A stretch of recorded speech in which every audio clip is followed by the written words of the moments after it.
మన ప్రభువును రక్షకుడైన యేసుక్రీస్తు వారి అతి శ్రేష్టమైన నామమునకు మహిమ కలుగును గాక. రెండు చేతులు పైకెత్తి 5 నెలలు రెక్కల చాటును భద్రపరిచి 6వ నెలైన ఈ జూన్ నెలలో దేవుడు నడిపించినందుకు దేవునికి స్తోత్రాలు చెప్తాం. దేవునికి మహిమ కలుగును గాక. హల్లెలూయా. చాలా మంచిది. దేవుని యొక్క మాటలు ఈ ఉదయకాల సమయమందు వాగ్దాన సందేశాన్ని మనము నేర్చుకుందాం. ఈ పూట మన వాగ్దానము ప్రభు సన్నిధానమందు ప్రార్థించగా ఇర్మియా గ్రంథము 15వ అధ్యాయము ఇర్మియా గ్రంథము 15వ అధ్యాయము 20వ వచనం. అప్పుడు నిన్ను ఈ ప్రజలను పడగొట్ట జాలని ఇత్తడి ప్రాకారముగా నేను నియమించదను. నిన్ను రక్షించుటకు నిన్ను విడిపించుటకును నేను నీకు తోడయుందును గనుక వారు నీ మీద యుద్ధము చేయుదురు గాని నిన్ను జయింపకపోదురని యెహోవా సెలవిచ్చుచున్నాడు. చదవబడిన వాక్యాన్ని మనం ఒకసారి ఆగి ఆలోచిస్తే, ఈరోజు మనకి ఇర్మియా గ్రంథకర్త, ఈయనొక ప్రవక్త. ఇతని గర్భంలో ఉండగానే దేవుడు ఇర్మియా భక్తుడిని ఎన్నుకున్నాడని ఇర్మియా గ్రంథం 1వ అధ్యాయము 9వ వచనము 6, 7, 8, 9 వచనాలు చదువుకుంటే మనకు అర్థమవుతుంది. ఇర్మియా భక్తుడిని కన్నేటి ప్రవక్త అని కూడా పిలుస్తారు. ఇర్మియా ఇశ్రాయేలీలు బబులోను చెరసాల్లో ఉండగా వారి చెరలో నుండి విడిపించాలని దేవుడు చేసిన ప్రయత్నాల్లో నిలబెట్టుకున్న ఒక ప్రవక్త ఎవరయ్యా అంటే ఇర్మియా భక్తుడు. ఈ ఇర్మియా భక్తుడు ద్వారా దేవుడు మనతో ఏదో చెప్పాలి అని ఈ 2024వ సంవత్సరం జూన్ నెల 1వ తారీఖున వాగ్దాన సందేశము ద్వారా దేవుడు మనకి వాగ్దానం ఇస్తున్నాడు. ఈరోజు చాలా వాగ్దానాలు ఇందులో కనబడుతున్నాయి, కానీ ఒకే వచనంలో నుంచి మన పగలు వసంతవాడ, సాయంత్రం వీరమ్మగొండ సంఘాలకు దేవుడిస్తున్న వాగ్దానాలు ఒకే వచనంలోని వాగ్దానాన్ని మనం ఎత్తి చదువుకుంటూ ఉంటాం. ఎందుకంటే ఒక వచనంలోనే ఎన్నో అర్థాలు దాగుంటాయి కనుక అవన్నీ చెప్పడానికి సమయం చాలా తక్కువ. ఈరోజు కొంచెం ఎండ లేదు కాబట్టి కొంచెం ఓపికగా వింటున్నారు. అదే ఎండ ఉంటే ఎప్పుడు వదిలేస్తారా బాబు అనుకున్నట్టుగానే మరి నిన్నైతే 43 డిగ్రీలు ఎండ వచ్చింది. ఈరోజైతే 50 దాటేద్ది అనుకున్నాం, కానీ దేవుని కృప, దేవుడు మనకి చల్లని వాతావరణం ఇచ్చారు. దేవునికి స్తోత్రం చెప్పండి. అయితే ఇందులో 2 వాగ్దానాలు నేను తీసుకున్నాను. అందులో మన వసంతవాడ గ్రామానికి ప్రభు నాతో చెప్పమన్న వాగ్దానం ఏంటంటే, వారు నీ మీద యుద్ధము చేయుదురు కానీ నిన్ను జయింపకపోదురు. దేవునికి స్తోత్రం చెప్పండి. క్రైస్తవ జీవితంలోనే మన ప్రతి అడుగు, ప్రతి రోజు యుద్ధమే. యోబు భక్తుడు 7వ అధ్యాయం 1వ వచనంలో అంటాడు, అసలు భూమి మీద మనుషుల కాలమే యుద్ధ కాలం అంట. మనకి ఎన్ని పోరాటాలు, ఎన్ని ఆరాటాలు. ఉదయం లేవగానే మొదలెడతాం, గబగబా టిఫిన్ ఎక్కడుంది, సద్దానం ఎక్కడుంది, గింజ ఎక్కడుంది, ఉల్లిపాయ బద్ద ఎక్కడుంది, మామిడికాయ బద్ద ఎక్కడుంది, గబగబా పనులన్నీ కానించుకొని ఒక వ్యక్తి అయితే ఏమండి సెంటర్కి వచ్చిన తర్వాత, అక్క ఈరోజుకి నేను కోతలకు వెళ్ళాలా, ఈరోజు నేను మినుము తీతలకు వెళ్ళాలా, చేపల పట్టుబడికి వెళ్ళాలా, లేదంటే టాపీ పనికి వెళ్ళాలా. ఎందుకంటే అన్నీ రెడీగా ఉండవు కాబట్టి పనులు వెతుక్కుంటూ ఉంటారు. అది మగవారైనా కానీ స్త్రీలైనా కానీ.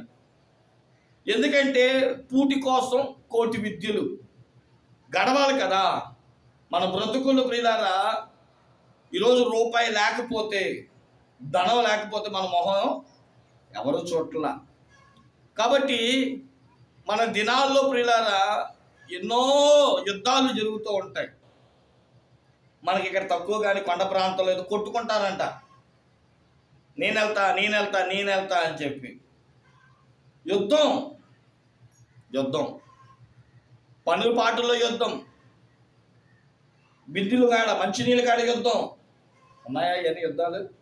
రేషన్ బియ్యం దగ్గర యుద్ధం, ఆఖరికి మందులు ఇచ్చే హాస్పిటల్ దగ్గర యుద్ధం, బ్రతుకంతా యుద్ధం. మీరు ఎప్పుడైనా అనుకున్నారా అసలు ఎందుకు నా జీవితంలో అసలు యుద్ధం వచ్చింది, ఎందుకు నేను పరుగులు తీస్తూ ఉండాలా అని అంటే, అసలు మొట్టమొదటి యుద్ధం పరలోకంలో మొదలైందంట. ఎక్కడ మొదలైంది? దేవుడు ఆది లేనప్పుడు ఏది లేనప్పుడు సరే నేను ఒక్కడనే ఉన్నాను కదా అని ఆలోచన చేత ఆయన మదిలో దేవదూతలను తయారు చేయాలి అనుకున్నాడు. అందులో కొందలను కేరేబులుగాను కొందలను శరాబులుగాను తయారు చేశాడు. అందులో ఒక దూత పేరు లూసిఫర్. యెషయా గ్రంథం 14:12 ఉంటుంది. తేజో నక్షత్రము, మిలమిల మెరిసిపోయేది. ఈ దూతకున్న పని ఏంటి అంటే, తన చేతి కింద ఉన్న కొన్ని వేల వ్యూహ సైన్య కోట్ల కలిగిన దేవదూతలతో పరిశుద్ధుడు అని అంటూ సైన్యములకు అధిపతికి యెహోవా పరిశుద్ధుడు సర్వలోకము ఆయన మహిమతో నిండి ఉన్నది అనే పాట పాడించాలి దూతల చేత. పాట పాడించడానికి ఒక దూతగా ఈ లూసిఫర్ని పెడితే కొన్ని రోజులు బాగానే సాగిందంట. బైబిల్ చెప్తున్న సత్యం ఏంటి అంటే, ఎప్పుడైతే బాగా సాగుతుంది అనుకుంటున్న సమయంలోనే ఈ దూతకు ఒక ఆలోచన వచ్చిందంట. ఏంటి ఆలోచన అని అంటే, నేను పాడమంటేనే ఎన్ని వేల దూతలు చెప్పినట్లు చేస్తున్నాయి కదా, ఆ పాట ఏదో దేవుడి గురించి ఎందుకు పాడాలి, నా గురించి పాడించుకుంటే బాగుంటుందిగా. ఓ తేజో నక్షత్రమా, వెలుగు దూత, మమ్మల్ని నడిపించే నాయకుడా, జిందాబాదు అని నా గురించి చెప్పించుకుంటే బాగుంటుంది కదా అనే ఆలోచన కలిగింది. ఆశపడడం తప్పు కాదంట. మనుషుల జీవితంలో యుద్ధాలు ఎందుకు వస్తున్నాయంటే, ఇలాంటి డాబా నేను కూడా కట్టుకుంటే బాగుంటుంది అనుకుంటే అదొక అందం. ఈ డాబా నాకే వచ్చేయాలనుకుంటే, ఈ డాబా నేనే కొనేసుకున్నానంటే అదొక ఆశ. ఈ డాబాలో ఉన్నవాడిని నేను దోచుకోవాలి, ఈ డాబాలో ఉన్నవాడిని నేను పడగొట్టాలి, ఆ డాబాలో ఉన్నవాడిని నేను ఆక్రమించుకోవాలనుకుంటే దుర్బుద్ధి. మనిషి జీవితంలో ఆశపడండి, కానీ యుద్ధాలు ఎందుకు వస్తున్నాయంటే అత్యాశ. ఈ నక్షత్రానికి, తేజో నక్షత్రంగా పిలువబడుతున్న ఈ లూసిఫర్కి అత్యాశ ఎక్కువైంది. నేనే ఎప్పుడైతే ఏ వ్యక్తి జీవితంలో అయితే నేనే అనే మాట వస్తుందో యుద్ధమేనండి. అయ్యా ఇల్లు కట్టానంట కదా, నేనేనండి కట్టాను, అయిపోయాయి. కూతురు పెళ్లి చేసావటగా, నేను కాబట్టి చేశా అనుకుంటాం. మనిషి జీవితంలో నాశనానికి ముందు వచ్చేది గర్వం అంట. ఏదొచ్చినా ఏది చేసినా నాదేముందంటే దేవుడు దయ, దేవుడు కృప, ఆయన ఇచ్చాడు మీకు కట్టుకున్నాం, ఇది బాగుంటుంది, అటు దేవునికి మహిమ, ఇటు నీకు కూడా దీవెన. కానీ మనుషుడు అలా అనడు. నేనే అనే పదం మనిషిని ప్రియులారా సర్వనాశనం చేస్తుంది, యుద్ధాన్ని కలగజేస్తుంది. అందుకని బైబిల్ గ్రంథంలో కొన్ని మాటలు ఉన్నాయి. అసలు యుద్ధాలు ఎందుకంట చదవండి కొన్ని మాటలు. యాకోబు రాసిన పత్రిక 4వ అధ్యాయము, యాకోబు రాసిన పత్రిక 4వ అధ్యాయము మొదటికి వచ్చిన కాడి నుంచి మనం కనుక చదివితే, బైబిల్ గ్రంథకర్త యాకోబు భక్తుడు ఇలా అంటున్నాడు. మీలో యుద్ధములను పోరాటములను దేని నుండి కలుగుచున్నవి? మీ అవయములలో పోరాడు మీ భోగేచ్ఛల నుండియే కదా. ఏంటంట? హెచ్చులు. యుద్ధాలు ఎందుకు వస్తున్నాయంటే హెచ్చులు. ఆడికంటే నేనే గొప్పోడిని, గొప్పోడిని అనిపించుకోవాలి, నాకు తప్ప ఎవరికి ఇలాంటిది ఉండకూడదు, నాకు మాత్రమే సొంతం అవ్వాలి అనుకుంటూ భోగాల కోసం, భోగ నిమిత్త హెచ్చుల కోసం, అందుకని ఆ రెండు కలుగుతూ చెప్తున్నాడు, మీ అవయవాల్లో కలుగుచున్న భోగేచ్ఛల నిమిత్తమే యుద్ధాలు ప్రారంభం అవుతున్నాయంట. ఇంకేమన్నాడు, మీరు ఆశించుచున్నారు కానీ మీకు దొరకటలేదు, దీనికోసం నరహత్య చేయుదురు, మచ్చరపడుదురు కానీ సంపాదించుకునలేరు, పోట్లాడుదురు, యుద్ధము చేయుదురు కానీ దేవుడిని అడగనందున మీకేమీయో దొరకదు, మీరు అడిగినను మీ భోగముల నిమిత్తమే వినియోగించడానికి దురుద్దేశముతో అడుగుదురు కనుక మీకేమీయో దొరకటలేదు. చూడండి,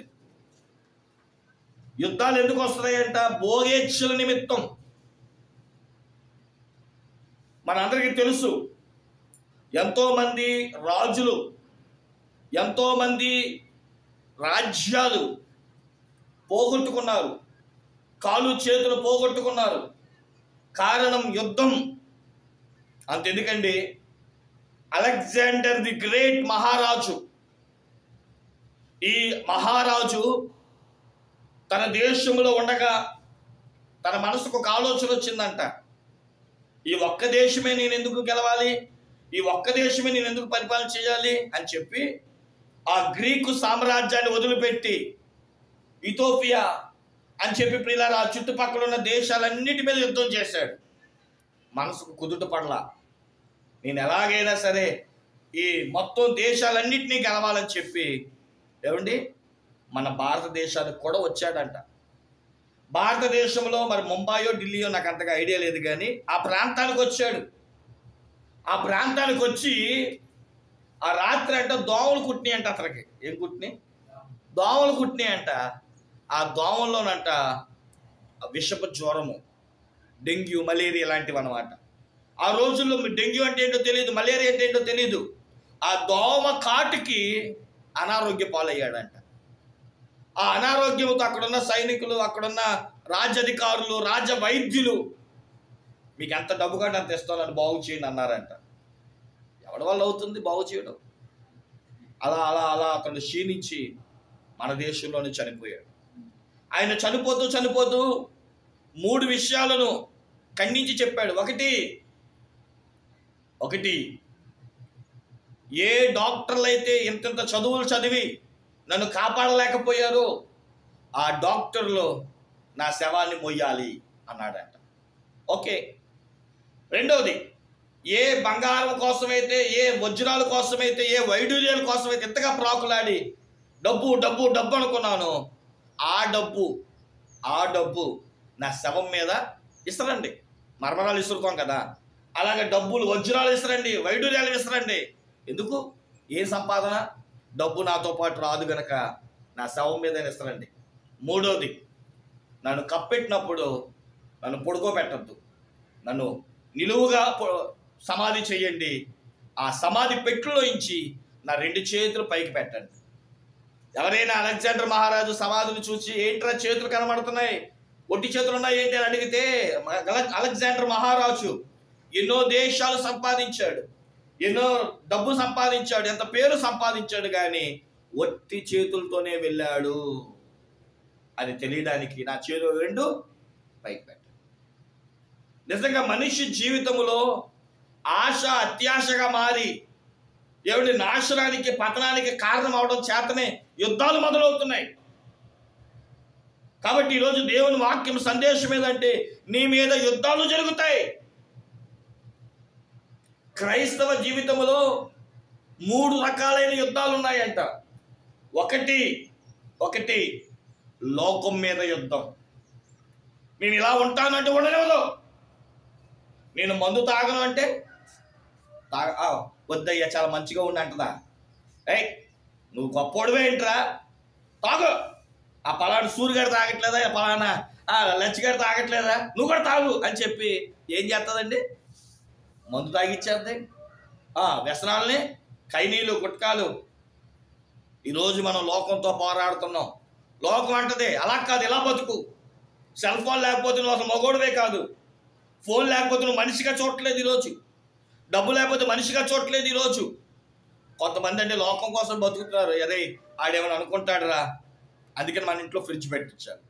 వాళ్ళు ఏమైనా అనుకుంటారా, ఏసీ పెట్టించు. వాళ్ళు ఏమైనా అనుకుంటారా, మన అవసరాల కోసం వస్తువులు కొంటలే. ఈరోజు పక్కనోడు ఏమైనా అనుకుంటాడేమో, వాడికి నేను చిన్న చూపుగా ఉంటానేమో అనే భయంతో ఈరోజు టీవీలు, కుక్కరాలు, ఏసీలు, ఫ్యాన్లు, ఫ్రిడ్జ్లు.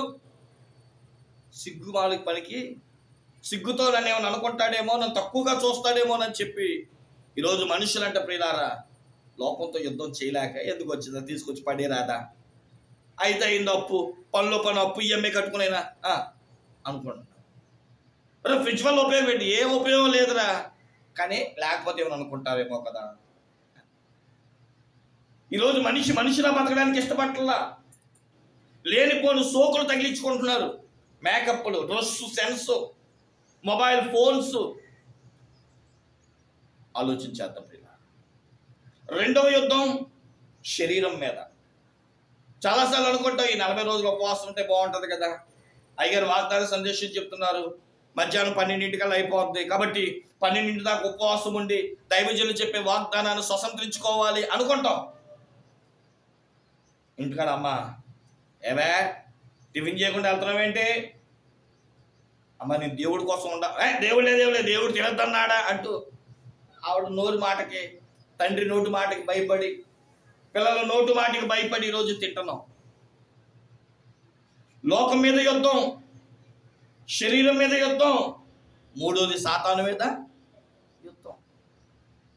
అందుకని ద్వితీయోపదేశ కాండములో ప్రియులారా 20వ అధ్యాయము 1వ వచనం కాడి నుంచి మనం చదివితే దేవుడు తెలియజేస్తున్నాడు ఇశ్రాయేలీలతో మోషేతో రాయిస్తూ, నీవు నీ శత్రువులతో యుద్ధములకు పోయి గుర్రములను రథములను మీకంటే విస్తారమైన జనమును చూచినప్పుడు వారికి భయపడొద్దు.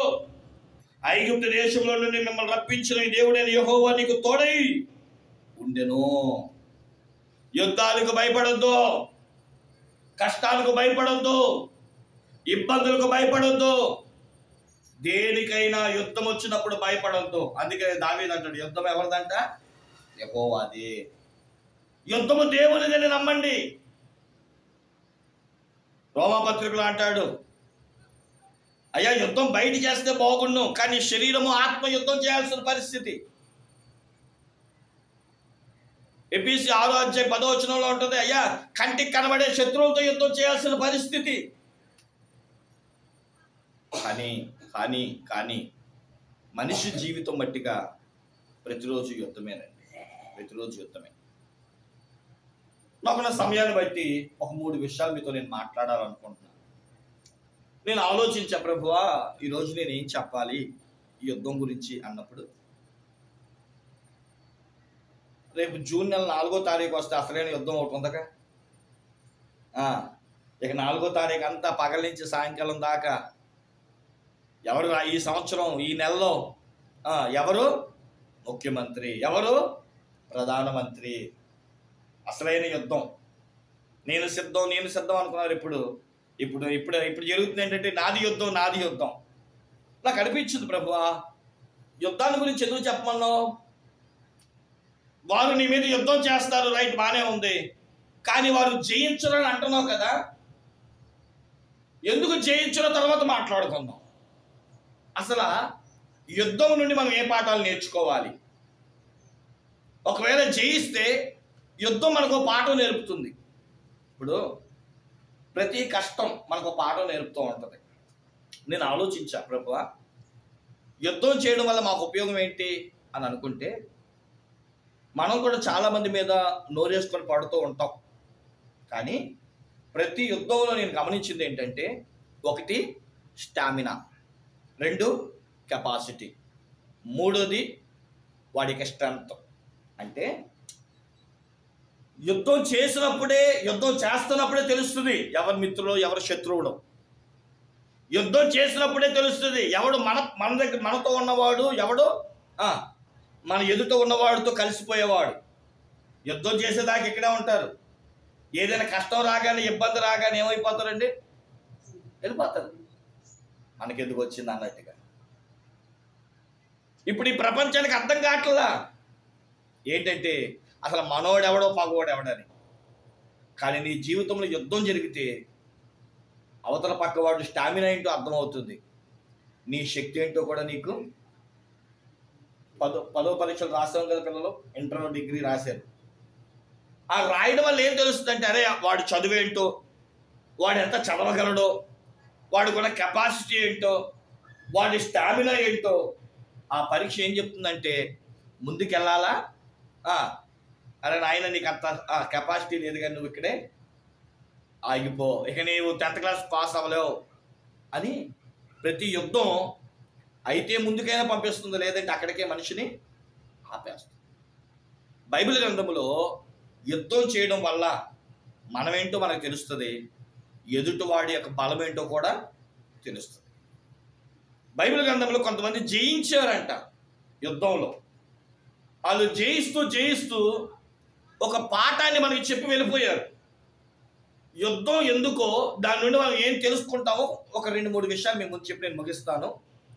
చదవండి ప్రియులారా, నిర్గమాకాండము మొదటి యుద్ధాన్ని మనం చూసిన వారమైతే నిర్గమాకాండము 14వ అధ్యాయము.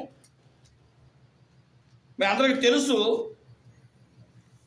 25-26 వచనాలు మనం చదివితే 24 కూడా చదువుతాం. అయితే వేకువజామున యెహోవా ఆ అగ్ని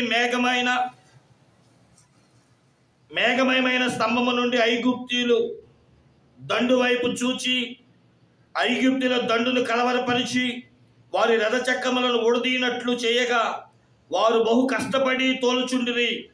అప్పుడు ఐగుప్తీయులు ఇశ్రాయేలు ఎదుట నుండి పారిపోదుము రండి, యెహోవా వారి పక్షమున మనతో యుద్ధము చేయుచున్నారని చెప్పుకునేది. ఎందుకు నీకు జయం వచ్చిందో తెలుసా?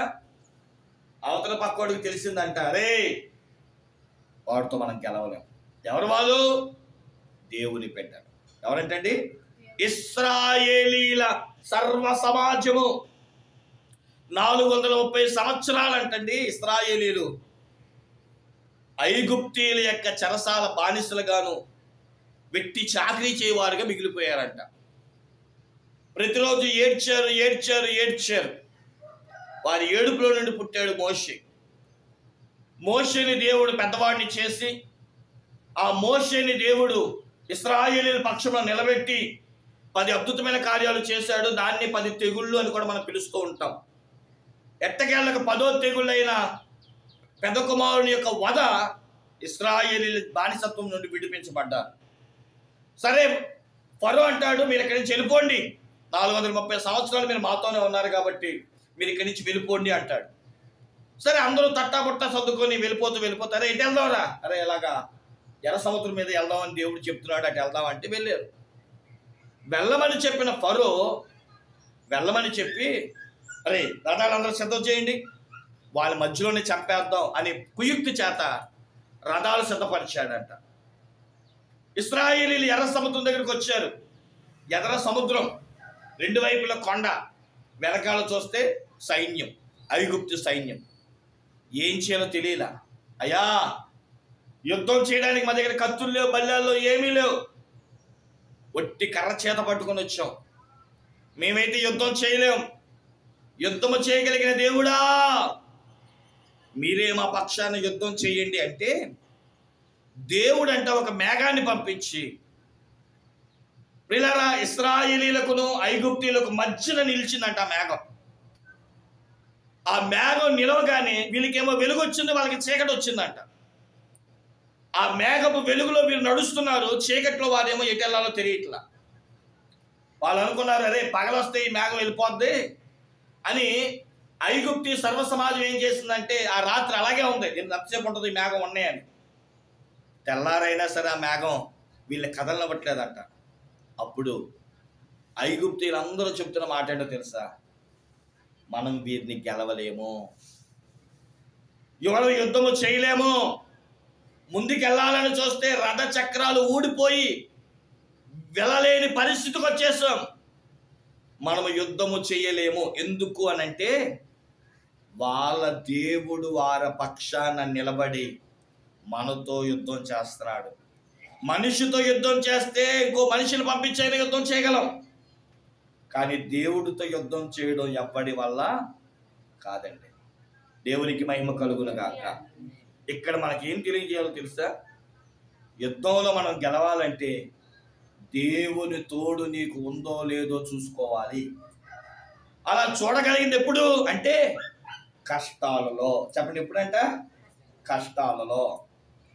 చాలా మందికి కష్టాలు రాగానే అయ్యి బాబోయ్, రోగాలు నాకే, వ్యాధులు నాకే, జబ్బులు నాకే, ఇబ్బంది నాకే. ఎందుకో దేవుడు చెప్తున్నాడు. ఉదయకాలం మంది నేను ఒక దైవజనులు, నేను ప్రతి నెల వాగ్దాన సందేశాలు ప్రతి దైవజనులు ఏం చెప్తున్నారా అనుకో నేను వింటా ఉంటాను. ఆ దైవజనులు చెప్పారు, ఈ నెలలోనంటండి యుద్ధాలు వస్తాయి, సహజం, అది యుద్ధం. కానీ ప్రతి ఆర్థిక, ప్రతి మానసిక, ప్రతి ఆధ్యాత్మిక మిమ్మల్ని పట్టి పీడిస్తున్న ప్రతి యుద్ధాన్ని నా దేవుడు నీకు తోడుగా ఉండి వాటిలో విజయాన్ని దేవుడు మనకు అనుగ్రహించునుగాక. దేవుడు మనకి విజయం ఇచ్చునుగాక.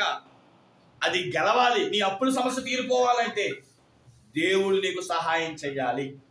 ఇంకో మాట చెప్పమంటారా? ఈ సంవత్సరమే కనుక మళ్ళీ జగన్ వస్తే ఏం పడతాయి? ఇప్పుడు నీకు మళ్ళీ చెయ్యూత పడింది. ఎంత? 18,000. సమస్య తీరిపోద్దా అప్పులు? తర్వాత ఏంటి? అమ్మఒడి పడిపోయిందా? అంటే నేను ఏం చెప్పాలనుకుంటున్నానంటే, మన డబ్బు మనకు రావాల్సినంత ఆగిపోయినాయి.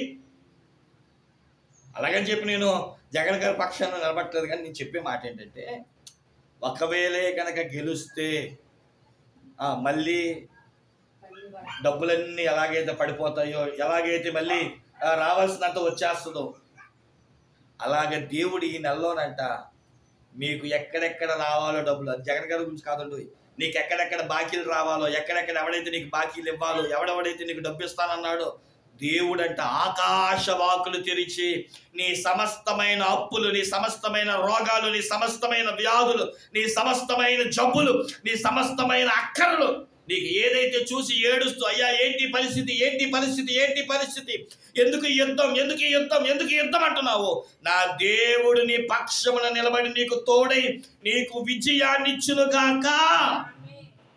ప్రతి జబ్బు నుండి, ప్రతి వ్యాధు నుండి, ప్రతి సమస్య నుండి, ఆర్థిక సమస్యల నుండి నా దేవుడు నీకు ఎందుకు సమస్య తీరిందో తెలుసా?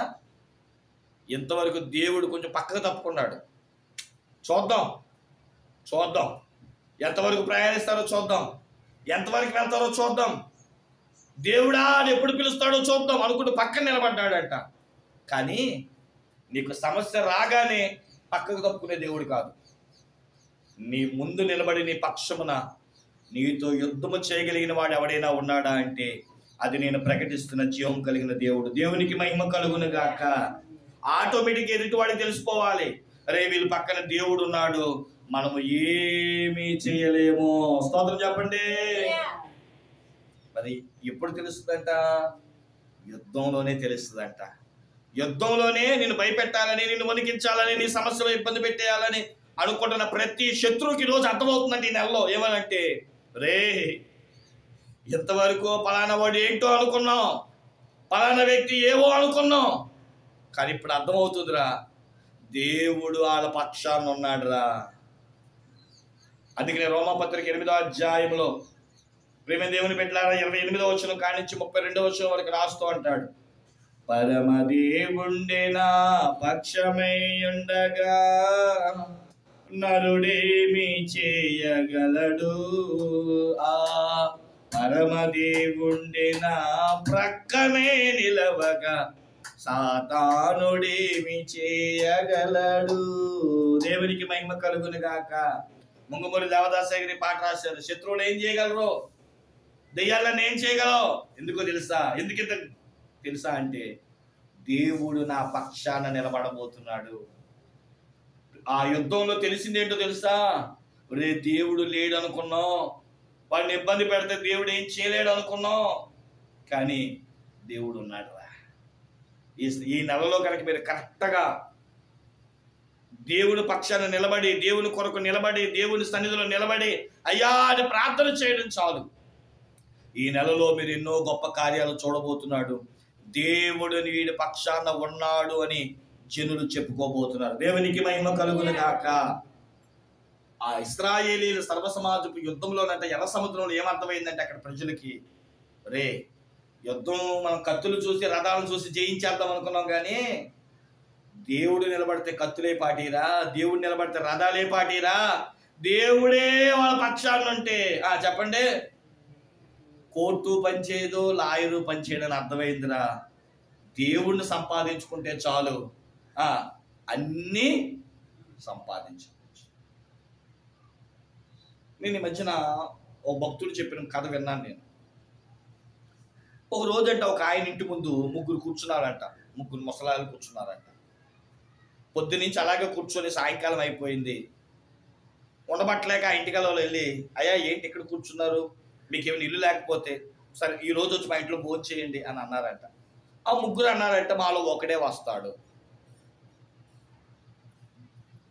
ఆ మొదట ఆయన అన్నాడంట, నా పేరు జయం. ఏంటంట? జయం. నన్ను పిలిస్తే నీకు అన్నీ చేయాలి అన్నాడట. నన్ను రమ్మంటే నేను వస్తా, అడుగు పెడితే చాలు, జయం జయం జయం అన్నాడట. మరి రెండో ఆయన లేచి అన్నాడట, నా పేరు ధనం. ఏంటంటే ధనం. నేను ఎక్కడ అడుగు పెడితే అక్కడ ధనం ధనం ధనం అన్నాడంట. మూడో ఆయన లేచి, నా పేరు ప్రేమ. ఎక్కడ అడుగు పెడితే అక్కడ ప్రేమ ప్రేమ ప్రేమ అన్నాడంట. అయితే మా ముగ్గురులో ఒకలే వస్తాం, ఎవరిని పిలుస్తారో పిలుచుకోండి అన్నాడు. వీళ్ళు రే జయాన్ని పిలుద్దామా, అన్నీ చేయాలి అంటే అలా కూడా అంటారు, లేదంటే ధనాన్ని పిలుద్దాం, మన ఇంట్లో చాలా అప్పులు ఉన్నాయి కదా అన్న. అప్పుడు అందులో ఉన్న పిల్లోడు అన్నాడంట, జయమొద్దు ధనం వద్దు, ప్రేమను పిలుద్దాం అన్నాడంట. సరే కొడుకు చెప్పాడు కదా అని చెప్పి ఆ మూడో ముసలాయన, ప్రేమ గారు మీరే కదా రండి మాతో పాటు అంటే, ఆ ప్రేమని ఆయన లెగిసి వెళ్తున్నాడంట. ఆయన వెనకాల ధనం బయలుదేరిందంట, ఆయన వెనకాల జయము బయలుదేరిందంట. అప్పుడు అన్నారంట, ఇదేంటి ఎవరో ఒకరే వస్తా అన్నారు కదా అంటే, నిజమే, జయాన్ని పిలిస్తే ఒక్కడనే వచ్చేవాడిని, ధనాన్ని పిలిస్తే ఒక్కడనే వచ్చేవాడిని, కానీ ఎవరిని పిలిచారు తెలుసా మీరు? దేవుడు ప్రేమామయుడు గనక ప్రేమను పిలిచారు. దేవుడు ఎక్కడ అడుగు పెడితే అక్కడ జయం ఉంటుంది, దేవుడు ఎక్కడ అడుగు పెడితే అక్కడ ధనం ఉంటుంది. నేను అన్నాను, ఈ జూన్ నెలలో నా దేవుడు మీ ఇంట్లో అడుగు పెట్టబోతున్నాడు, నీకు జయము రాబోతుంది, నీకు ధనము రాబోతుంది. దేవునికి స్తోత్రం చెప్పండి. హల్లెలూయా. ఇక రెండో విషయాన్ని ఇక్కడికి వస్తున్నా. రెండో యుద్ధం మనందరికీ తెలుసు, నిర్గమకాండం 17వ అధ్యాయంలో ఇశ్రాయేలీలు ప్రియులారా, వారు ఎర్ర సముద్రం దాటిన తర్వాత వాళ్ళు అరణ్యాలు గుండా వెళ్తా ఉన్నారు. ఈ యొక్క అరణ్యం పేరు మనం చూసిన వారమైతే ప్రియులారా, ఈ అరణ్యం పేరు సీను అరణ్యం. సీను అరణ్యంలో వీళ్ళు దిగారు. అక్కడ రెఫాదీయులు అనే వాళ్ళు ఉండేవారు. సరే అక్కడ వాళ్ళు అన్నం తింటున్నారు, కానీ నీళ్లు దేవుడు అక్కడ మోషే మీద సొరిగారు. దేవుడు మోషేతో అన్నాడు, ఆ బండను కొట్టు, బండలో నుంచి నీళ్ళు వస్తాయి అన్నాడు. నీళ్ళు తాగారు, బాగానే ఉన్నారు. ఎప్పుడైతే ఇశ్రాయేలీలు ఆహారం కోసం అలసిపోయారు, నీళ్ళ కోసం అలసిపోయారు అని చెప్పి రఫాదీయులు అనే వారు విడి ఆ జాతి వారు, రే ఇదే మంచి టైం, వాళ్ళు నీరసంగా ఉన్నప్పుడే యుద్ధం చేసేద్దాం అని చెప్పి యుద్ధం చేయడానికి వెళ్ళిపోయారు. ఎప్పుడైతే యుద్ధ వార్త, యుద్ధ బోరం వినబడిందో ఇశ్రాయేలీకి ఏం చేయాలో తెలియట్లా. మోషే దగ్గరికి వెళ్ళారు. మోషే ఏం చేయమంటాం?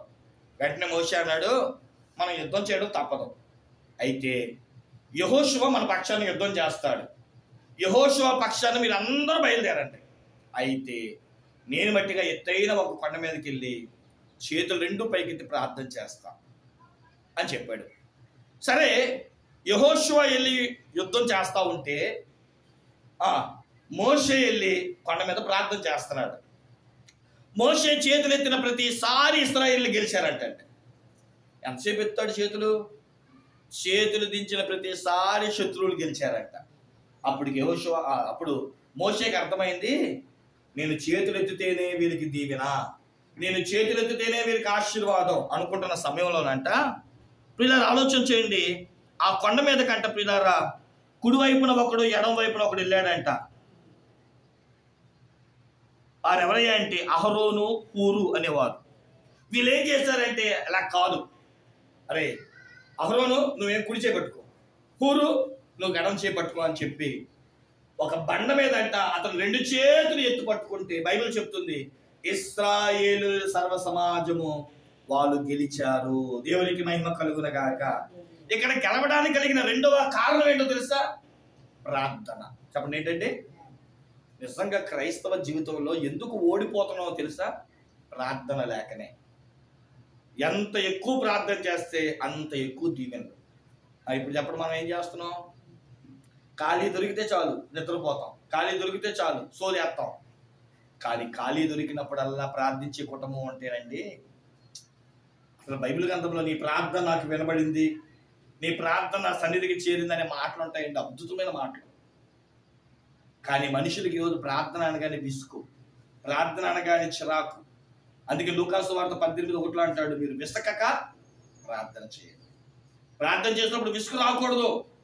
కాబట్టి ప్రియులారా, రెండవది, ఈ యుద్ధము కత్తి వల్ల చేయలా, యుద్ధములో ప్రార్థన విజయం జరిగింది. క్రైస్తవ జీవితంలో మాట చెప్తాను, గుర్తుపెట్టుకోండి. మోషే చేతులెత్తినప్పుడల్లా ఎందుకు దీవించబడ్డాడు తెలుసా? యెహోషువ చేసే యుద్ధములో సాతాను యొక్క కుతంత్రాలు కూడా ఉన్నాయి. అందుకనే చేతులు ఎత్తడము అంటే పరలోకం వైపు చేతులు చూపించడం అనుకుంటాం. క్రైస్తవ జీవితంలో మన ఇంట్లో గొడవలు జరగకుండా ఉండాలంటే గొడవలు పెట్టే సాతాన్ని మనం బంధించాలి. చెప్పండి, ఎవరినంట? గొడవలు పెట్టే సాతాను ఒకడు ఉంటాడు, అల్లరి తోత చిల్లర తోత. ఇందాక చెప్పారు లూసిఫర్. వీళ్ళందరూ ఏంటంటే క్రైస్తవ జీవితం సమాధానంగా ఉండకూడదు, నెమ్మదిగా ఉండకూడదు. అందుకని ఏం చేయాలంటే గొడవలు పెట్టాలి. అందుకనే చేతులిచ్చి ప్రార్థన చేయడం వల్ల ఆకాశ మండలాన్ని మనం పట్టుకొని బంధిస్తామంట. దేవునికి స్తోత్రం చెప్పండి. కొండ మీద అంటే మధ్య ఆకాశము, అటు ఆకాశానికి ఇటు భూమి మీద మధ్యలో ఉండేది కొండ, అటు ఆ పరలోకానికి ఇటు భూలోకానికి మధ్యలో ఉండేది వాయుమండల లోకం. అక్కడ సాతాను బంధిస్తే ఇక్కడ భూమి మీద విజయం. అక్కడ సాతాను బంధించే ఏ వ్యక్తి జీవితంలోనైనా సరే ఈ భూమి మీద విజయాన్ని చూస్తాడు, సంతోషాన్ని చూస్తాడు. యుద్ధంలో ఎలా గెలిచావయ్యా అని అడిగితే, యుద్ధంలో కత్తి వల్ల కాదయ్యా, ప్రార్థన వల్ల గెలిచాను. మొదటి యుద్ధంలో ఏం తేలింది? దేవుడు వీరి పక్షాన ఉన్నాడు అని తేలుతుంది. రెండో యుద్ధంలో ఏం తేలింది? ఎందుకు జయం వచ్చింది? వీళ్ళు ప్రార్థనా పరులు కాబట్టి వీరిని ముట్టుకోవడం, వీరిని సాహసం చేయడం మన వల్ల కాదు. ప్రార్థనా పరులను సాతానుడు తాకలేడు. దేవునికి మహిమ కలుగును గాక. దానియేలు గ్రంథం మనందరికీ తెలుసు కదా, 6వ అధ్యాయంలో దానియేలులో ఏ పాపము లేదంట. అందుకని వాళ్ళు ఏం చేశారంటే, ఎవడు ప్రార్థన చేస్తాడో వాడిని లోపలేసేద్దాం.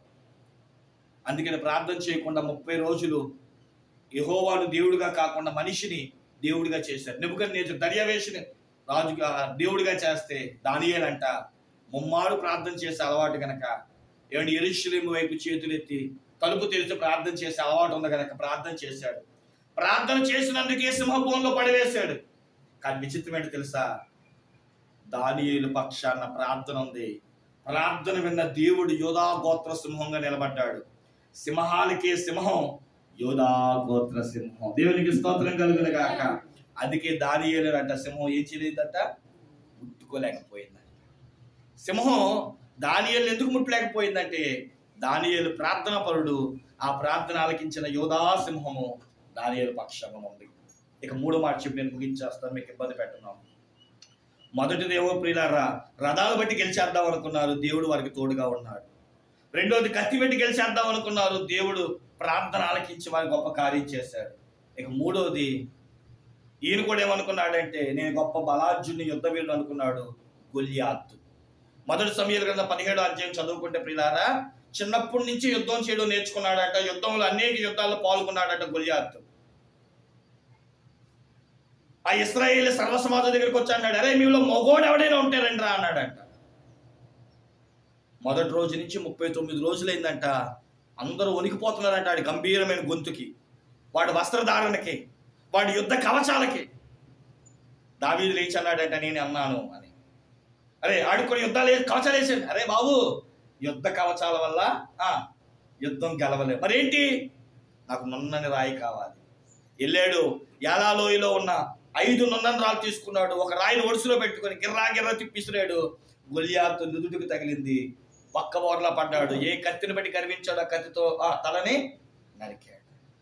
దావీదు జీవితంలో రాయి వల్ల కాదు కానీ నమ్మకం వల్లే గెలుస్తాం. చెప్పండి ఏంటంట, దేవుడు నా పక్షాన ఉన్నాడు. అందుకని దావీదు అంటాడు వెళ్ళినప్పుడు, యుద్ధము యెహోవాదే, యుద్ధము యెహోవాదే, యుద్ధము యెహోవాదే, రాజులు మనకెవ్వరు లేరు, శూరులు మనకెవ్వరు లేరు, రాజులు మనకెవ్వరు లేరు, శూరులు మనకెవ్వరు లేరు, సైన్యములకు అధిపతి అయిన యెహోవా మన అండ, సైన్యములకు అధిపతి అయిన యెహోవా మన అండ, యుద్ధము యెహోవాదే, యుద్ధము యెహోవాదే.